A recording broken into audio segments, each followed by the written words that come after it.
Alrighty, everybody. Welcome to the Canadian Bro Show. We are back, ready to rock and roll. My name is Paul Bale. I'm the founder and host of the Canadian Bro Show, and the handsome gentleman with the smoothest voice in Western Canada is Mr. Trent Rowley, the co-host with the most. Trent, how you doing, bro? I'm doing good, man. How you doing? Pretty good. Welcome back, everybody. We're right back at it. We had a little kind of a weird schedule break because of the NBA. Today's episode is episode 43, 2025 and 26 NBA hoops. And we're doing a double, basically a double episode because 1 week is fantasy basketball, not even the full week, really only 3-4 days, which it really starts today because of the trade deadline was yesterday, and we're going to do a big section on that. It was a pretty amazing trade deadline. It's going to affect fantasy hoops. It's going to affect regular hoops. It's going to affect everything. For some teams more than others, and we're going to give a detailed breakdown on that. I think we're just going to get right back into it. If you haven't been to this show before, this is the Canadian Bro Show. This is the second iteration. The first iteration focuses on Canadian pop culture. And in the ticker below, you can see that the most recent episode is listed there. We've just finished a movie review, which we've done about 8 or 9. And this was on movies with a twist. It's all below in the ticker. This episode is episode 46, our second season in the second iteration of the Canadian Bro Show, and that is right above Trent's handsome head is our logo, and that is all basketball from the Hoopjunkies, Pauly and Rowley. And who Trent's pointing above him is absolutely Michael Jordan, and a couple of his most amazing, best player in the history of the game. Many might say or agree, and many do. But in the meantime, I'm excited because the trade situation unfolded yesterday in the afternoon around 3 o'clock on the West Coast. It was amazing, and we're going to talk about that. We're going to get into it, Trent. What's going on in St. Paul, Alberta? Trent's from St. Paul. I'm filming from Kelowna in the Okanagan Valley. Is it still snowing, still cold, still winter? No, it's been in the above zero for the whole week. Really? It gets below zero at night, but it's been above zero every day this week, and it's supposed to kind of continue for a couple more days and then get into like single digits minus. So it's actually been pretty nice. But is that normal? Or is that a little bit warmer? Yeah, sometimes it depends, but we're definitely going to get like another cold snap where it's minus 25 or something like that. 30 right. In February. It's just February, January. You always get a few of those. So for sure. Just the way it works. And your new doggy, how's Roscoe doing? He's doing great. He's a giant pain in the ass. So well, it's because you can imagine what he feels. Dude, that guy's going to live the greatest pup dog life. I know you're a great dog owner, but let's get back to the show. We got a lot of content here. Trent, do you want to? Normally, we like to start off with a little bit of other basketball activity, but we're just going to get into it because there's just so much going on, and the trade situation and the schedule with Yahoo Fantasy Basketball and the NBA All-Star Game, they actually all really go together quite well. But we just need to explain it with concise clarity. So welcome back to the All Basketball with the Hoopjunkies, Pauly and Rowley, episode 46. This is week 16 and 17, year number 2. We are going to be talking about hoops, fantasy, the trade deadline, of course, and the new and improved, vastly needed NBA All-Star Weekend, which is coming up sooner than later. But right away, I just want to get into the calendar flipping, which is what I was just talking about. In February means two things. One, the All-Star break is right around the corner. And two, and most importantly, the trade deadline is over. And it was an impressive trade deadline. It was 2 days of just pandemonium, and I really enjoyed it. We're going to talk about it in detail in today's show. The season's deadline falls on February 5th. And, of course, everybody was interested in the Greek freak, Giannis. Is he going to be moved, or is he going to be... And honestly, I was surprised. A couple of big players weren't moved at all. And I thought they were. And a couple that were moved that I didn't think were, especially to the team they went to. But obviously, such moves will have a significant effect on fantasy basketball as well as Still battling this cold, so pardon me. As well as the regular NBA schedule. Let me get some tea happening. Oh my God, I hope that doesn't happen too often. And we're going to be pivoting forward, prioritizing the draft lottery odds, the silly season. How are these trades affecting teams? Are they going to tank because they've got draft picks? All of this we're going to unload.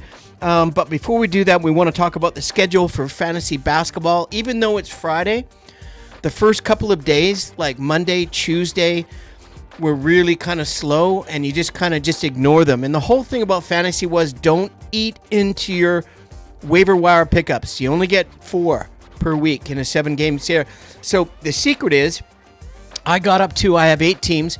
On 6 of my teams, I didn't use a single pickup for the entire week so that I can utilize that Friday, Saturday, Sunday.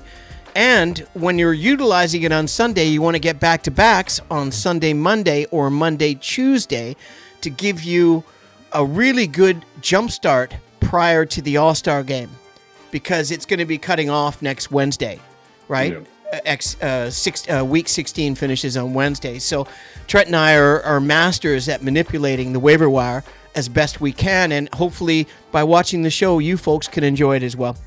So the weekend games played, we're not going to go into that too much. Let's go right into the trade madness, Trent, because it really was trade madness.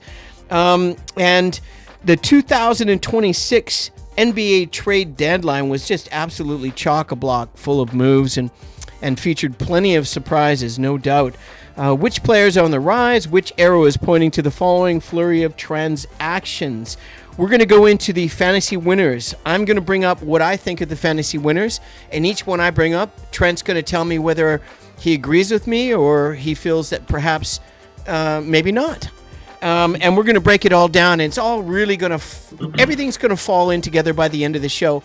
And so thank you for being patient for the last 3-4 days, but the way this wonky schedule is, we decided to put, episode 16 or week 16 and 17 together in order to compile all of the content necessary for us to feel comfortable moving forward, both in fantasy, the schedule in the NBA, and looking forward to the new All-Star format.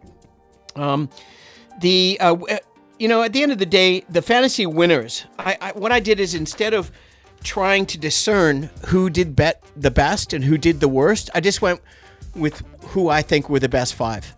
And then I did some research, and after I chose mine, I found that I was pretty much on top of what everybody else was saying as well. And we're talking about fantasy, the fantasy winners. You have to look at, when you trade away your starting center, which you could have traded away like Vucevic with the Chicago Bulls.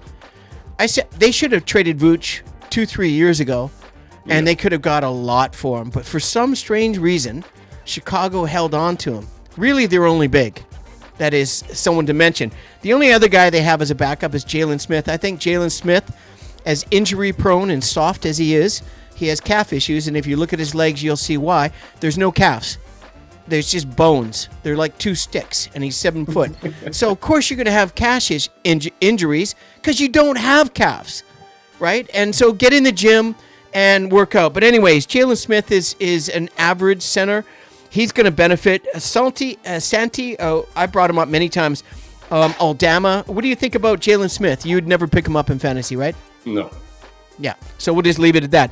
Santi Aldama is a 7-footer with Memphis, and they got rid of Triple J, and Triple J was one of the biggest, we'll get into it a little bit later, the biggest surprise trades, where Danny Ainge all of a sudden decides to, buy low on a player that should be performing better, and it was having an awful year, and he just wanted to get out of that franchise. Nobody wants to be there, and especially since they didn't trade John Morant. More on that later. It's just bizarre.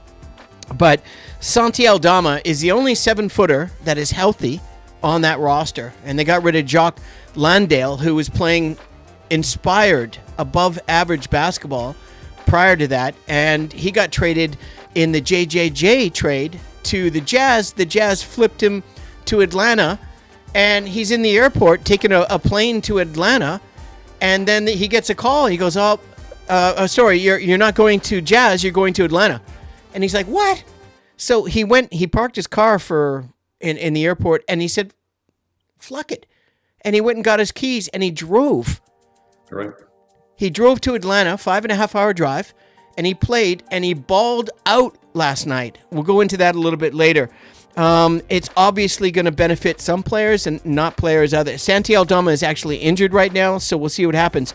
Onyeka Okongwu, the starting center who's had a great year with Atlanta, is also now injured. And Kristaps Porzingis has something called POTS, and it's some sort of neurological nervous system crazy thing. And kind of what was happening last year at the end, he was going through that. They decided to roll San Francisco Warriors decided to roll the dice and go for him. And I think it's a good option. Hopefully he can fix out what he's got. Darius Garland, of course, is going to benefit. But is Darius Garland's big toe, is that going to benefit? Because Darius can't benefit a team because of his big toe. And his big toe is really a huge problem. But I think it's a great swat. Trent's going to bring up with this because they traded one of Trent's favorite point guards and one of the best point guards in the NBA. He's not a favorite. He's just on my fantasy team. I know, but you picked him up and you got him, and it was a good steal. What I'm saying is, it's his best. Harden is his best statistical career in 5 years, and he's 36, turning 37. Yeah. So it's a win-win now mode. I tell you, who was happy at the Cavaliers was Donovan Mitchell and the two big 7-footers, because Harden is just going to drop dimes all over the place, right? So I think it's a great move. But anyways. Yep. Kristaps Porzingis, I think if you can find out what this POTS is and find a way to get your central nervous system, which is a very dangerous thing for the kid's 7'3", 225 pounds. If it's a central nervous system, that could be like really catastrophic. So I like the move. I like Kristaps. He's been injured nonstop. I hope he can find a way to get on the court and help the Warriors. And a couple other guys I want to talk about, like Stephen Curry is injured. So they didn't trade anything, but they have Anthony Melton and Brandon Podziemski in the backup, which is good. Nick Richards, also great trade by the Chicago Bulls, got traded from Phoenix. They had 4 7-footers that they weren't using, so why not get something for him?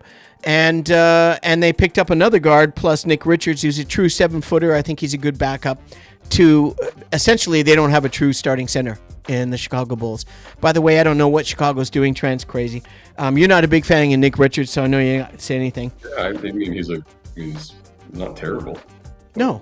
He was at one point last year. He was averaging 10 points, 10 blocks, or 10 rebounds, 10 points, and a block and a half a game. I mean, that's pretty decent for a center in the NBA who's coming off the bench, right? Another 2 players that both Trent and I love and we pick up because of Philly's situation, and we love Nick Nurse, and the Sixers I think could be a real sleeper with Big Africa actually playing this year. And Paul George going down is Kelly Oubre Jr. and Quentin Grimes are definitely going to be the benefactors of more time and domination because Paul George is out again. And the OKC traded for Jared. I mean, this is a great trade. Jared McCain. I think no one's talking about this. 14th round over pick. Was injured. Came back. Got injured again. They flipped him. Excuse me. OKC got a starting point guard. Because Shea is just down again. He's got an oblique, which is the new calf injury. What do you think about him? I think he's a really nice, young, talented point guard. He's going to be a good fit there. You think so? I think so too. What about AJ though? Like, what are they going to do with AJ then? They're almost identical. Yeah. I mean, he's. Again, they seem to have a lot of players that size, right? That seems to be their MO for. They have the 2 bigs with Hartenstein and Holmgren, and then they just run a bunch of 6'2" to 6'8" guys around them that can shoot and all that. So. A lot of people are doing that. I mean, the Chicago Bulls have 8 guards on their team now. It's great. 8. It's great for depth. I would look at OKC 8 guards. I would look at that move for OKC as being a depth move, right? I think so. And it was, and it was nothing. It didn't eat into all the picks that Sam has, the GM. They got tons. I think it's a great move. Another great move is Walter Clayton going to the Memphis. Obviously, they need help. The Memphis Grizzlies. Now they got Ty Jerome, they got Cam. Mitchell playing really well, and they got Morant. Now there's rumors that they're going to shut Morant down for the rest of the season. Yeah, probably. I honestly I don't see why that would help, because then but they couldn't trade him. Nobody was willing to offer them anything. For sure. And so by sitting him out the remainder of this year, that's going to help. I don't know. It's just really bizarre, but he's a stain, and I think he's a cancer. And I understand for character-wise why they're concerned. Personally, I'd rather see Ty Jerome and Mitchell, Cam in the backcourt, because those guys are fun, man. They're just buckets. And so Walter Clayton Jr., I think, is going to be their future starting point guard for Memphis moving forward. You like him? He's a good player, yeah. I mean, he's still a rookie, but he has moments. So, dude, he won the NCAA championship as a starting point. He played amazing. Guess what? That NCAA championship doesn't mean squat once you're an NBA player. He's a good player. It usually means that, there's a reason why he won the NCAA championship. He's a good player, and he's inconsistent like lots of rookies are. But he has potential to be a really good player, and I agree. He probably will be if they decide to play, he could be a small shooting guard or the point guard, but he's going to play minutes there. He's a good player. And he'll be the starting point guard. Really good player, so he'll be the starting point guard for sure. The Timberwolves, for a capable backup ball handler and scorer, ended up to deal for a player you don't like, and that is Ayu Dosunmu. He's a nice player, but he is. He's one of the few. They get a little carried away with him he's not a great fantasy player. But he's a good. Well, he's not a bad fantasy player either if he gets some minutes, because he shoots over 50% as a point guard. He shoots 40% from three, and he shoots mid-80s from the foul line, and he's steady. But the problem is he's injury prone, and I think the Timberwolves are happy because they didn't have to give up. They didn't want to give up DiVincenzo to make that happen, right? And they offloaded that rookie guard that they picked up, who is just completely. He'll be out of the NBA in a couple of years if he doesn't find his way. Who, Dillingham? Yeah, he's been in the league a couple of years now. I know. Well, I'm saying he won't be in the league in a couple of years because they had to move up. They paid a first rounder to get him, and it just didn't work out. Nope. Kai-Sean George and Bilal Coulibaly with the Wizards. They're going to be the benefits of what the Wizards did. Is the Wizards actually, I think, probably the best surprise moves in the trade deadline with everything they did with the team they have. They have the youngest team in the NBA right now. And they got rid of all of their contracts expiring, all of their old guys. They've got a really good core. And now I finally understand why they didn't play Trey, because they wanted to make sure that they got somebody that could play the power forward position, and they scored. I mean, some people don't like the Brow. Yes, he's always injured, but Alex Sarr has played way better than we all expected. And he, the Brow gets to go to a young team, the oldest player on the team, and be a power forward with a legitimate center, Salute. And with all the trades they got and all the youth they have, they're going to be a key fixture in the East moving forward, in my opinion. What do you think? Yeah, I mean, I think they've done really well. They're going to keep all the people that they traded for. And these young players are, again, I mean, some of them are having their best years so far and they're only second, third years in the league. So Kai-Sean, Trey, Alex Sarr. Trey, Davis, I mean, adding some veterans there won't hurt them. Well, having Davis, do you think Trey now I can see why they brought in Davis. I think really they're going to play Trey. They don't need to tank. They're stacked. They're loaded. And as soon as AD gets healthy, I think they bring Trey back because he's not injured. He's just chilling. They just gotta sign him $46 million. Boom. Do you see that working together at a possibility at all? And I think I think there's some trades that were made yesterday that weren't made yesterday. Yeah. We're going to see probably stuff that happens in the off season. I still wouldn't be surprised to see Giannis get traded. I wouldn't be shocked to even see Anthony Davis get traded again from Washington. I think Washington wants to have Trey. I think they would like to have him. Yeah. He's young. He led the league in assists last year. I mean, the guy's a really good player, man. So, he's a 2010 guy. There's only one player in the league that's 2010. You know that there's teams out there that are going to be still willing to give something up for Anthony Davis. For sure. And Trey. But I think they keep Trey. I think they'll have Trey with that young team. And I can see, again, there's a bunch of trades I think are going to happen in the offseason that didn't happen here. I agree. And I think it's obvious because we all expected them to happen, Trent. So it was a good point. But the only way that it could happen is to let this second half of the season unfold, and then things are going to be really juicy. It should be very interesting. The next guy, I'm not even going to talk about him. I think the guys that are going to benefit, Marvin Bagley, the third. I can't believe we're still talking about this guy. He's probably the second most traded player in the NBA right now, the first being Dennis Schroeder, now on his 12th team. Yeah. Since he's been in the NBA. It's quite remarkable. It just shows you that people like your talent. And it's only... What's that? Gear for life. I'm telling you, man. And what he did on the world, you know, with FIBA and Germany was remarkable. He's not a team necessarily to lead an NBA team, but what he did with his German national team and win blew me away. Really, but it was more about how the Germans stacked their teams with players. Most of them are German, but there was a couple of guys they brought in, Tristan da Silva, who had one of his parents was German, but wasn't even living when she met, anyways, it doesn't really matter.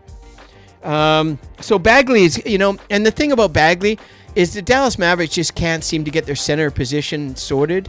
And really, they've got 3 7-footers or 2.5, and both of them are injured. And of course, the only other center they have, excuse me, is not a center, and he actually played really well last night. And we were giving him a hard time because we both tried to carry him, but he's had 9 ankle injuries in 40 games. So it's kind of hard to pick up a player like that. But he goes out and has a double-double with 3 blocks and plays out of his mind and plays really well. And he didn't tweak his ankle, but I don't know. I just can't give him. The other guy is going to benefit is Malik Monk. No one talks about him. I'm not going to talk about him right now because I'm surprised they kept him. And again, they have too many guards. Even though they got Keon Ellis, they got rid of him. There's still 6 guards on that roster, and I do not know what the Sacramento Kings are doing at all. And they're still playing Russell Westbrook like 30-plus minutes. I love it. He's been great in fantasy. That was a great pickup in fantasy that he was out. Honestly, I got to give the guy kudos, Trent. I was never a fan, but what he's doing at turning 37 is remarkable. And I dropped him, and guess who picked him up the next day or 2 days later? Trent. Fuck. Anyways. He went off. Then he had like 28 and like 13 and 7 or something. Like, it was pretty sweet. Yeah. So Bagley's gone from Washington. They have a backup Serbian center, a 7-foot guy named Tristan Vukovic. I guess. He'll be Sar's backup. I'll just put that in there. No one really knows. Yeah. The Clippers, they made a couple of trades, a little slide trades, nothing serious. Yeah, they got rid of one of the best older point guards in the NBA, but I think with, Ivanka Zubac getting traded, that was a surprise. I didn't expect that at all. Did you? Serious. What are you talking about? They traded their starting center, for God's sakes. It's kind of serious. Which is, what is that telling you after getting rid of Harden? Yeah, I don't know. I think Kawhi's gone at the end of the year. Yeah. I mean that whole $28 million thing that, anyways. Zubac is gone to a team that needed him, and they gave up Isaiah Jackson, which is an undersized center. He's basically 6'9", and Brook Lopez is going to be their starting center. So, fantasy-wise, if the coach Tyronn Lue actually gives the 37-year-old monster mountain man a go, he can give you threes and blocks and good percentages, and he never gets injured, and he's in great shape for his age, and he's freaking huge. So someone someone to keep into consideration. Other than that, I think the Clips are tanking. What about you?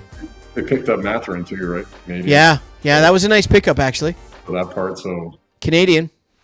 Again, a lot of guards in LA at the Clippers too. So yeah, I mean Mathurin's just a larger version of what they already have. That got his first All-Star, and I believe he didn't deserve it myself. Although he's had a great year. He's bigger than Derek Jones, and he's bigger than Chris Dunn, right? So yeah, and a better player than both. I mean, let's be honest. I agree. Yeah. Young guy, he has potential to be a really good player still. So I think so. Yeah. It seems to be real injury prone this year for whatever reason. So. Well, everybody is because they get away with it. You know, like Washington Jr. has blown his ankle out 7 times this year. So 2 players on the Dallas Mavericks have both blown their ankles out 7 times. And then he plays 2 games, comes back after 3 games injured with an ankle, plays 1 game, gets a concussion, he's out 3 more games. Comes back and blows out his ankle and he's back. And so I can't believe they didn't trade him because honestly, if I'm a GM, I'm getting rid of these guys who are taking advantage of being soft. He's probably the most picked up and dropped player in fantasy basketball. PJ Washington. I'm terrible. I'm a big PJ Washington fan. I pick him up all the time because he has small forward designation, forward and center. Except you can't rely on Gafford and PJ because of their ankles. They have glass ankles. It's just crazy. The fantasy losers. We just talked about the fantasy. Now, these are all subjective. Might not happen, but Trent and I know so much about basketball, and we have a really good feel on being Hoop Junkies, and that's how we run our fantasy teams. The biggest losers, and I hate to admit, number 1 is one of my favorite bigs, underrated big in the NBA, only because the Boston traded for Vooch. It was a savvy pickup, and I love it. But Neemias Queta was really playing really well for Boston, and they've just unloaded every 7-footer they had on their schedule, on their roster. And I think Neemias could be one. Now, this is what the losers, this is what the consensus is. I don't think he's going to be a loser. I think that Vooch is a 7-foot 3-point shooting sort of fundamental big man. Yeah. Queta can play in the block, and Vooch can shoot threes. I think they're going to play excellent. I think Queta could be a power forward and put center. Vooch doesn't mind playing the center, and he's a legit 7-footer. So he's a good rebounder. He's always been a pretty solid rebounder too, through his career, Vucevic. So yeah, and he's healthy, and he's a good fit for the Celtics the way they play. I think so. I really do, Trent. I think it was great, and he's relatively healthy. He's not injury. He's very consistent. He's unselfish. I love it. I think it's great. Jay Huff. Zubac just killed Jay Huff, but they did get rid of Isaiah Jackson, so there still might be a listen, you got to be pretty. I mean, you got to be pretty desperate to have Jay Huff on your roster at any time. Unless you want blocks, because he's second in the league in block shots. Other than that, he is. And he shoots 3 for a 7-footer. He's Mr. Triple Single. He's a Draymond Green special. Like, he looks like he was right out of the late 80s, early 90s of the NBA. You know, bald white guy that was 7'1", kind of gangly. Sure, Zubac's going to play, but I mean, you're stretching your lineup a lot if you need Jay Huff in your lineup. So. Well, the problem is not Jay Huff. He's got a unique skill set. They've got 2 other big guys that they use that the coach pulls out. So his rotation's a mess. I don't draft anyone from Indiana except Miles Turner when he got traded to the Bucks. Jaren Jackson Jr., a lot of people are saying that this is a bad trade for him personally. Well, you went from Memphis to Utah. Nobody wants to live in Utah. No, it's not about that.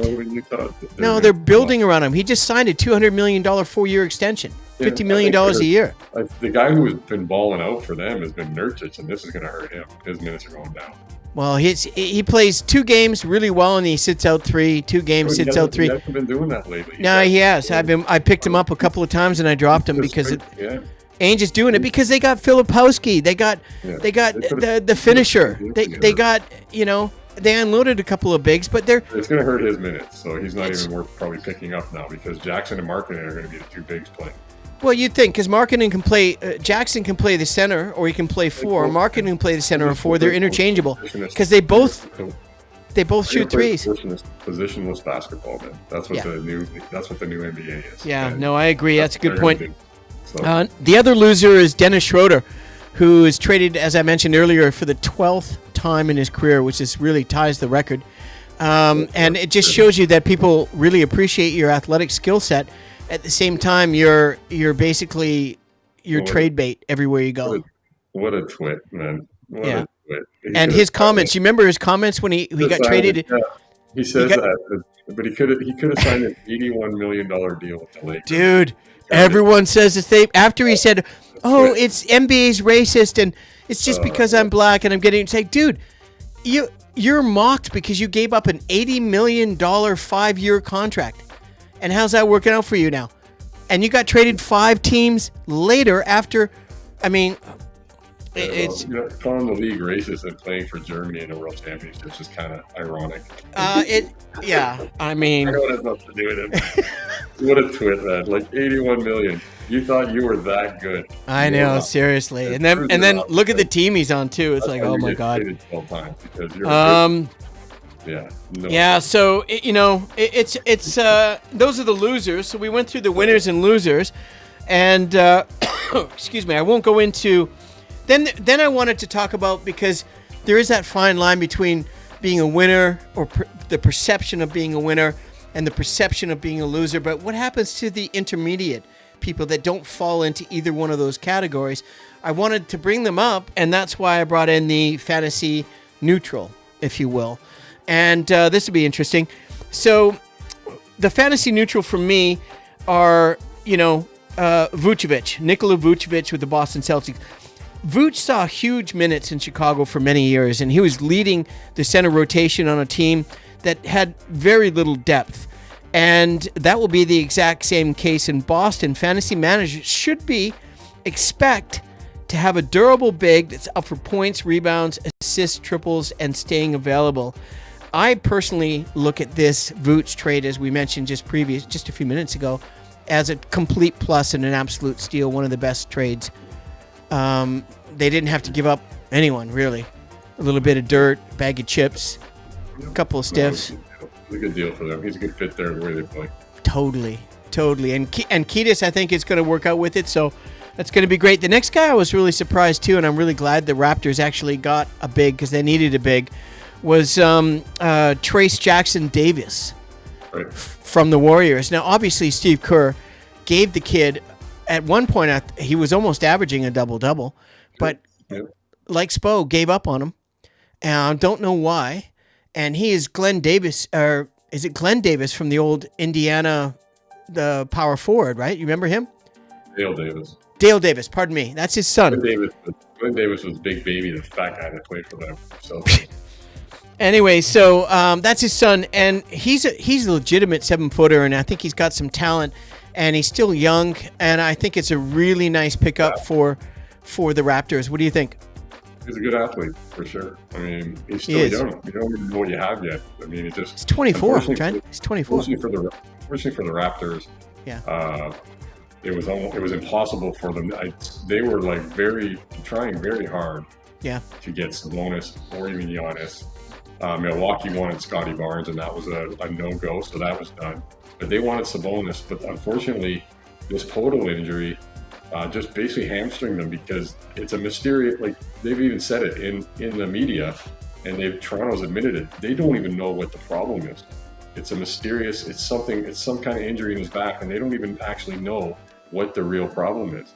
Well, they say a really quick interjection. I've got one of my friends. It's a friend of Rick Celebrini, who's on the Warriors. He's their head guy. His buddy also is trying to get in the NBA, and I think he might get with the team this year.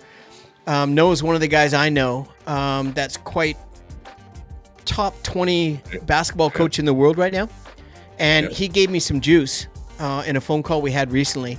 And he says that it is nerve related, not sciatic, but it's nerves that go through the spinal cord. Yeah.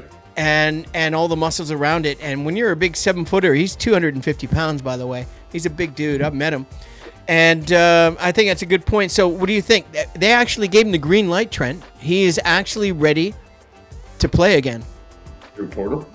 Yeah. Yeah, well, that's good. I'm glad I have no Raptors anymore in my fantasy lineup. So perfect. I got rid of Sasha and Boyles all at the right time. Well, they helped me And get Boyens, he went off last night, and Skittish Feely has been playing really well. there. But if he comes in and you get the kid from Golden State, there's gonna eat minutes into there's minutes getting eaten because Boyle's starting. If he's playing, he's starting probably. Maybe not right away, but yeah, definitely. Eat up a lot of minutes there, right? Yeah, So yeah. the fact that they didn't make any moves and knowing what they were, I basically watched all the Raptor games, and with the way the rotation is, it's definitely going to eat into minutes. There's 4 guys now for those 2 spots. So Well, Boyles is not a true center. He's a small power forward. Yeah, well, hopefully they just play the hot hand. Whoever either 2 out of the 4 guys that are playing well, that's who's playing. Yeah, no, I agree. I agree. And neutral, the next one is Luke Kennard. Right. I can't hate that move. I love the Lakers, one of my favorite teams, certainly in the West. And I'm not a big Luke Kennard fan because the guy is always injured and he doesn't do anything except shoot. And all of his injuries are core, knee, thigh, ankles. Nothing wrong with his elbow, his wrist, or his head. And he leads the NBA in almost 50% from 3. So the Lakers needed that. They were one of the worst three-pointing make and shooting teams in the NBA, down around 26th, 27th. It was a huge miss. I don't know why they didn't try that before. They gave away Gabe to get him. Gabe was a pretty good three-point shooter. He's 39%. There's a 10-point difference. Luke Kennard is not going to give you defense. It doesn't sound like the Lakers are trying to be a defensive team. They're trying to be the most explosive offensive team in the NBA and try to outscore everyone. And Luke will help them do that because he is, for a lefty, he's just dead-eye. Absolute dead-eye. The other guy, neutral, Chris Middleton. How do you feel about the move to the Mavericks? He's been moved 3 times now. Do you think there's something left in the tank? He's a great teammate, great player. It's a good veteran with some young players there, but he is, I mean, he obviously is injured. He's hurt. Like there's lingering effects from that knee injury. It's something that's obviously debilitating still to this day. Yeah, he still can have games. I mean, but I think that's just for Washington. That was to be able to clear money. I mean, a lot of these moves people don't realize. He's on Dallas now. Washington got rid of him to free all the young kids up, right? That and a lot of these teams, if you look at like what the Raptors did, and even what Utah did at one point, they were getting rid of guys to get under the luxury tax. So these billionaires don't want to pay the luxury tax, So, but that's what the Raptors did. The Raptors' moves all revolved around them getting under the luxury tax. Yeah. Well, the second apron they like to call. Yeah. Yeah. No, that's a good point. And the last neutral, well, there's a couple more, but really, Jock Landale. I just. Honestly, I love the kid. I used to watch him when he was playing with New Zealand, the national team in the Olympics. And I was like, there's a capable big man. He's got a weird name. He's got that Kiwi Oz name, but he's 6'11", and he can shoot the 3. He's always healthy, and he plays really well. So the story was, and we talked about this this is a great story. So Jock is included. He was playing with Memphis. He was included in Jared Jackson Jr. trade. Thrown in for a big. Utah had so many bigs, even though they gave away 2 of their bigs. They just flipped him to Atlanta because 2 of their bigs are out. And Porzingis has got POTS, and Oyenke is injured. And so he was in the airport ready to fly to Utah, and he gets a call from his agent or whoever and says, dude, you're going to Atlanta. They flipped you to Atlanta. And he's like, really? Well, I'm just going to go get my car. I just parked it in the airport. I'll just drive down. So he drove 5.5 hours so that he could play that day instead of flying. And if he flew, he wouldn't have been able to play that night. Guy drives and he goes out and has 26 points, 11 rebounds, 5 assists, 4 blocks, and 5 3-pointers made. In the next game he'll have 5 all the way across the board. So God, have you looked at his stats? What he was doing in Memphis? I picked him up and he just stunk for like 3 games. No, only it's because he's one of these guys you pick up and he's going to stink for 2 games when you pick him up, and then you drop him, and as soon as you drop him, he goes back and has an amazing game. No, well, that's usually what happens. That's what I'm saying, though. Consistency-wise, I mean, maybe he gets a bunch of minutes in Atlanta. I mean, he will now because the two centers are injured, right. and Porzingis is gone, and their backup centers are not as good as Jock. So he's going to get some minutes. I picked him up on one of my teams just to give him a look. I seen that you picked him up. I was tempted to pick him up, but I just said, you know what? I'm going to roll the dice on the upside of Killel Ware, and that's what I did for both teams. Yeah, so I mean, I'm doing the same. I love Killel, but Spo. Got to play. Yeah. I'm not a big fan of Spo right now. He played like the other night. He played 18 minutes, and he has like 13 points, 8 rebounds, 2 blocks. It's like, okay, why isn't this guy playing? Like, why are you not playing? I can tell you why. Pelle Larsson, Bam Babiamo, and Jamie. He's right. I don't know what it is, man. It just drives me nuts because Killel Ware. I was really hoping they were going to trade Killel Ware, and to go to a team like Chicago where he could be their starting center, and he would absolutely dominate with a team like that. He would be 15 and 15 with threes and blocks if he could stay healthy, because I love him. Anyways, Gabe Vincent, neutral to the Atlanta Hawks. They have far too many guards. They're probably going to waive him. I don't see it happening. Gabe Vincent is still living off of the Miami Heat run. Yeah. And guess what he's on, though? He's on an $11 million expiring contract. The guy has done nothing since that playoff. He's been injured. No, he's been injured. Whatever. That's what he's done. Yeah, exactly. Yeah, and then the other guy, Vince Williams Jr., you're not a big fan, to Utah.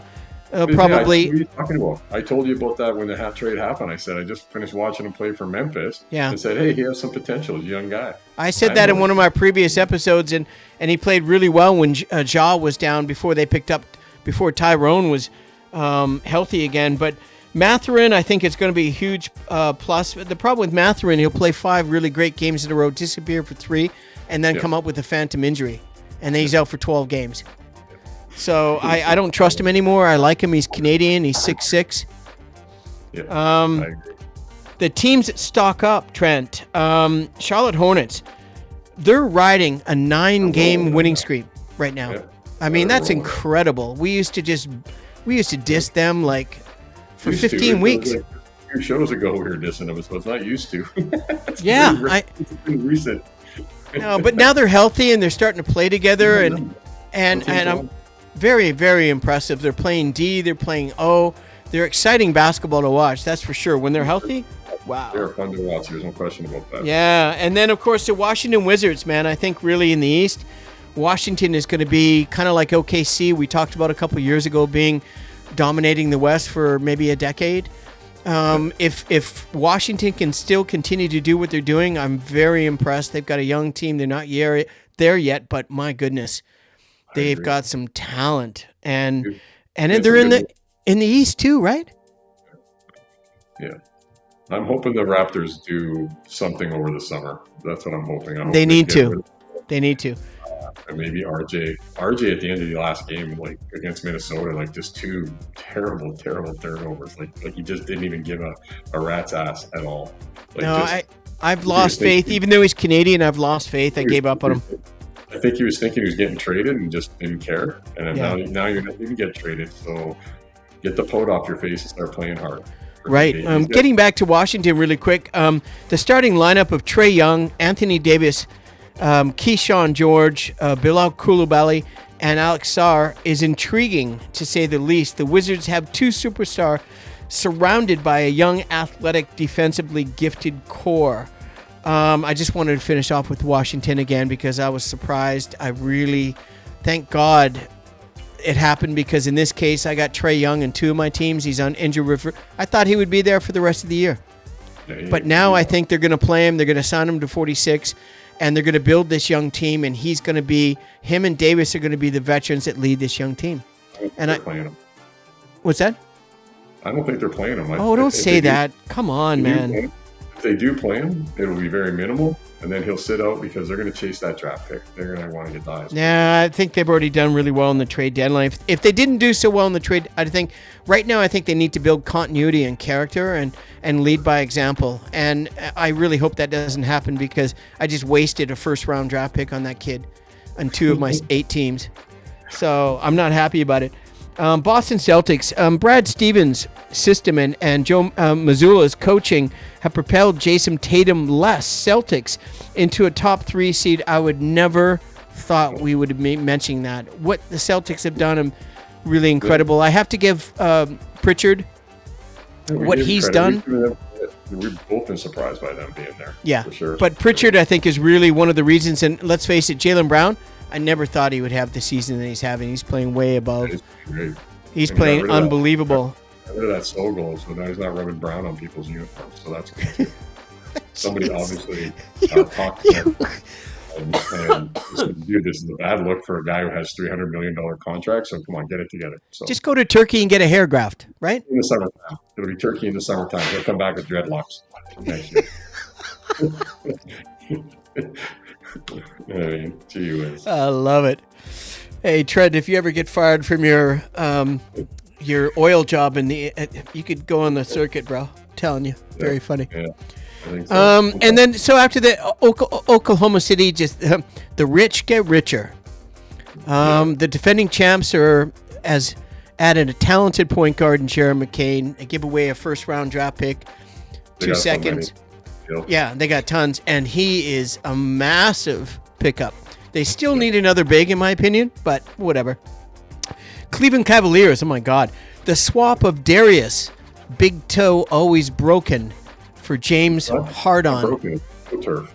It's turf toe. Yeah, now you know what they need to do? Take his shoe off, put him under, cut the fucker off, and put a titanium toe on.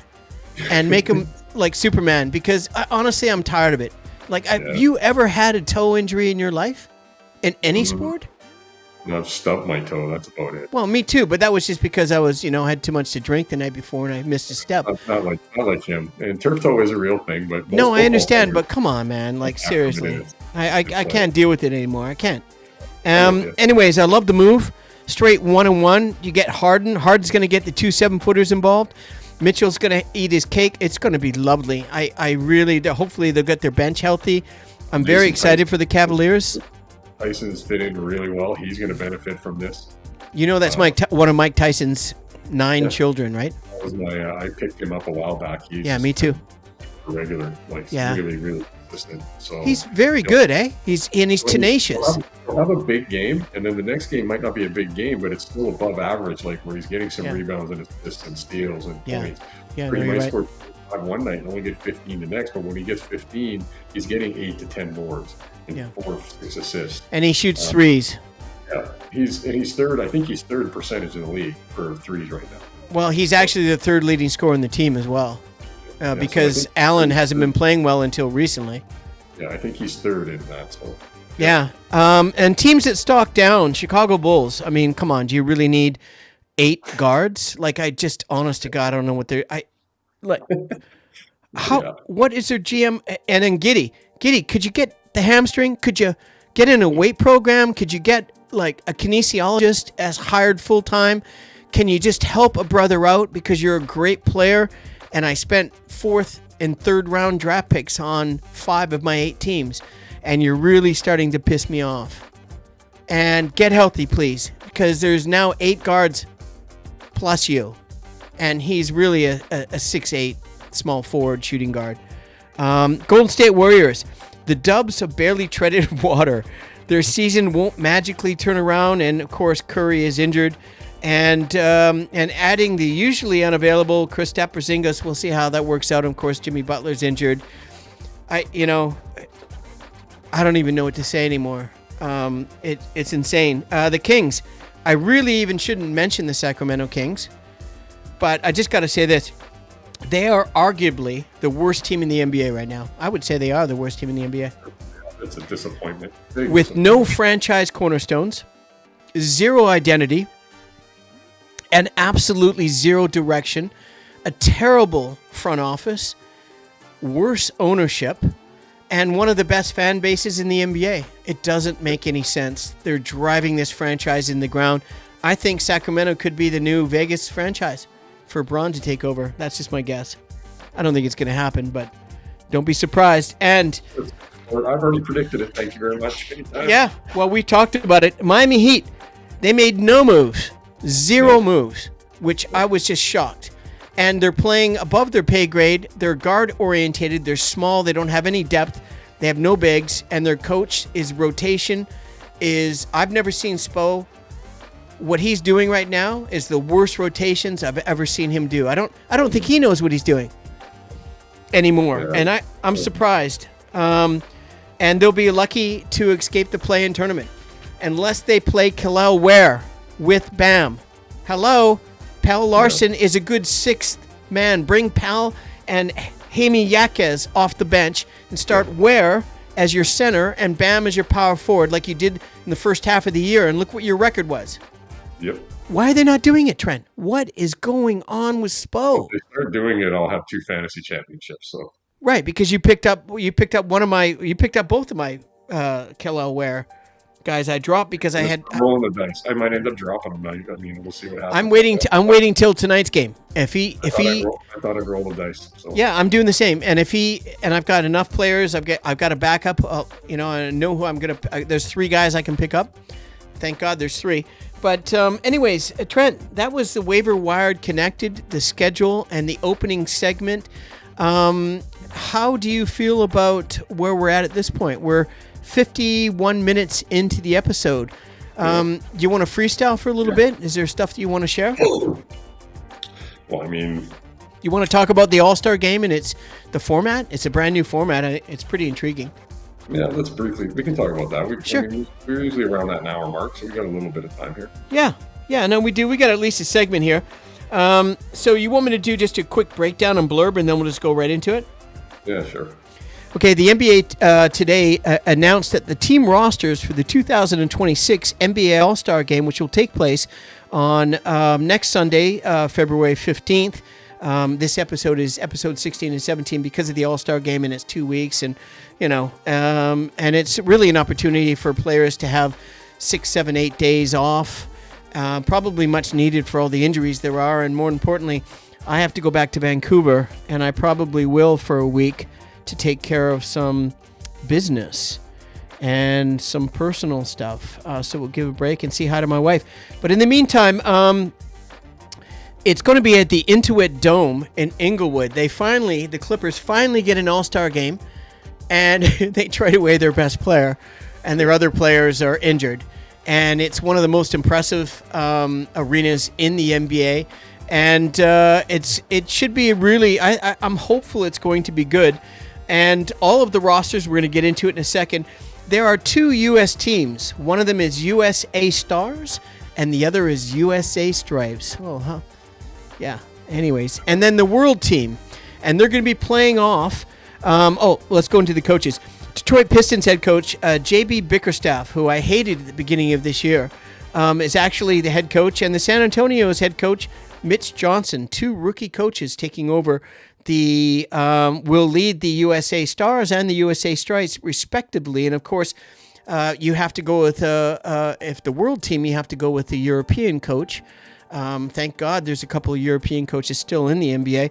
And of course, the Toronto Raptors, who Trent and I had mentioned many times in the past, we always felt Darko was a lame duck coach and was going to get fired. In fact, it's the opposite. He's done such an incredible job with really a very limited lineup with a ton of injuries and really no depth, no shooting.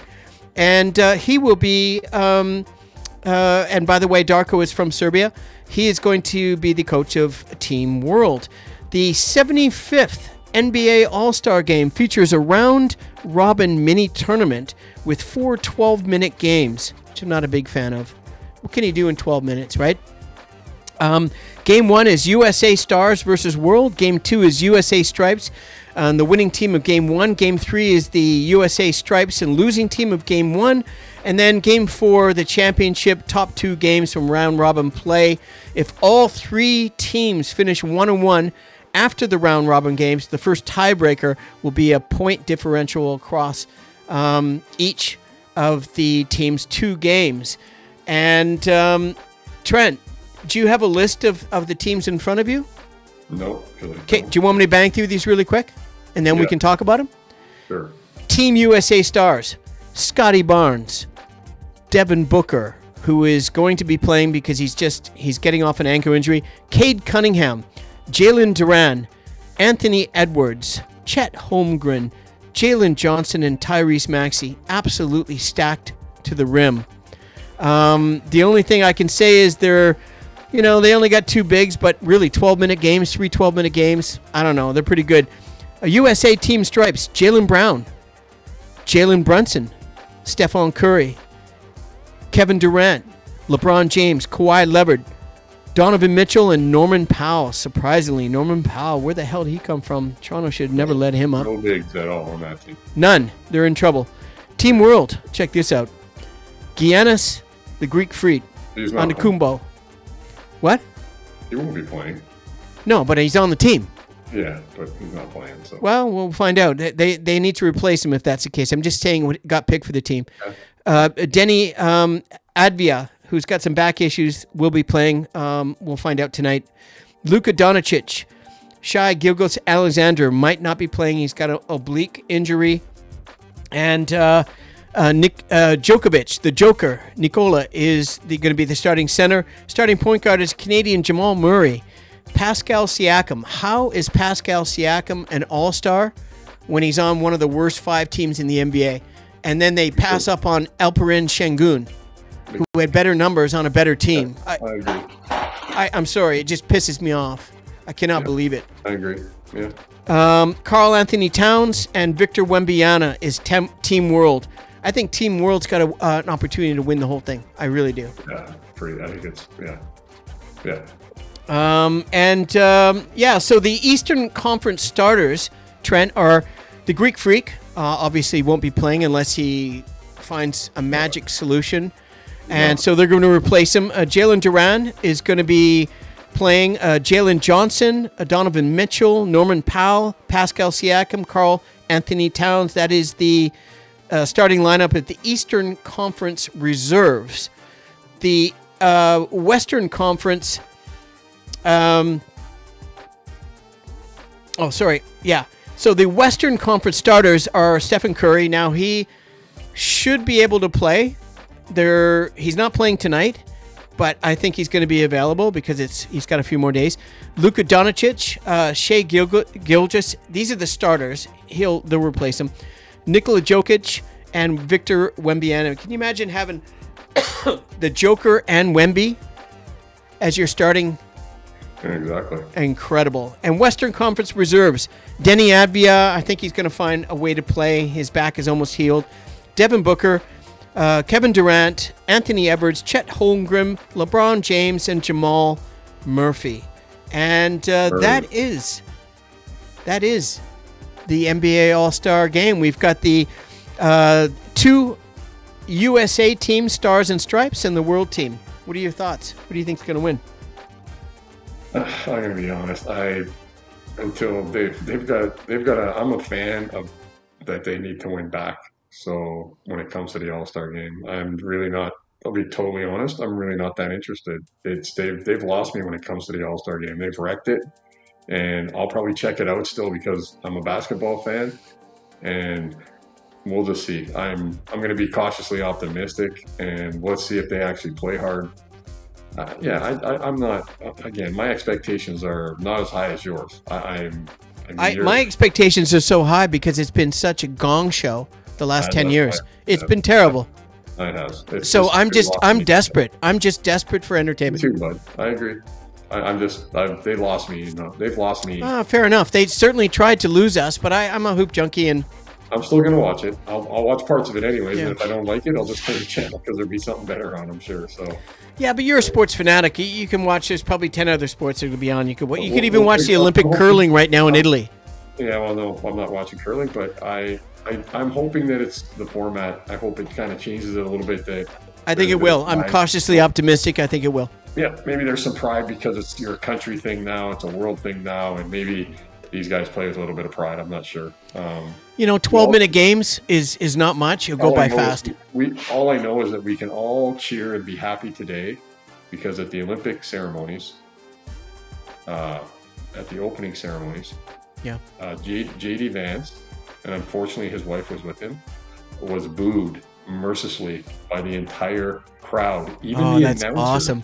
Even the announcers were taken back because it was over the music and everything when they showed them. So isn't it interesting how the So good for you, world. Thank you. Yeah, no, it's beautiful. Isn't it interesting how the orange Mussolini diaper wearing psychopath didn't bother to show because he knew it'd be an absolute, and so he just throws his vice president under the bus. But his vice president and a bunch of crew are sneakily they're looking at a way to maybe throw Trump under the bus and get rid of him. There might be a coup going on, bro. All I know is go world. I'll be rooting for the world team. I'm go world too. I'm go world. Yeah, we'll see. I'm cautiously optimistic, and I hope that it's something that maybe helps them play a little harder. So that's all I can say about it. Awesome.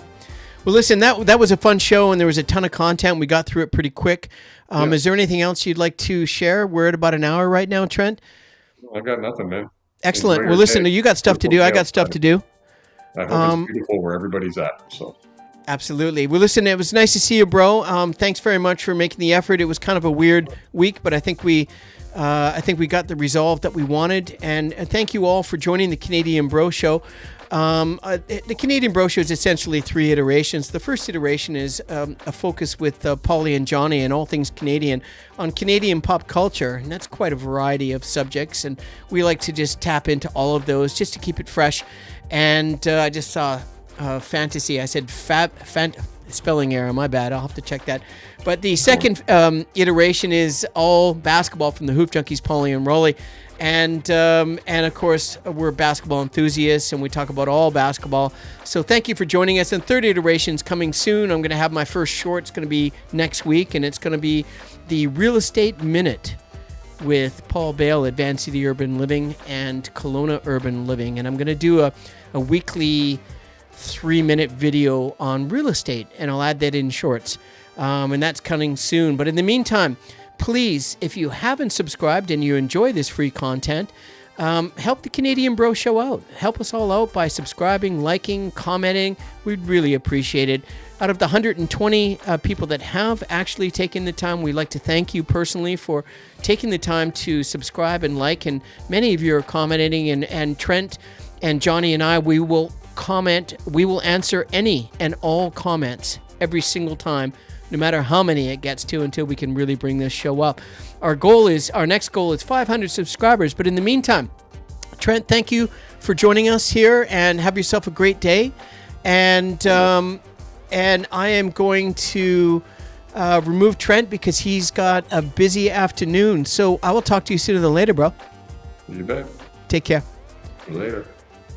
And let me just do that.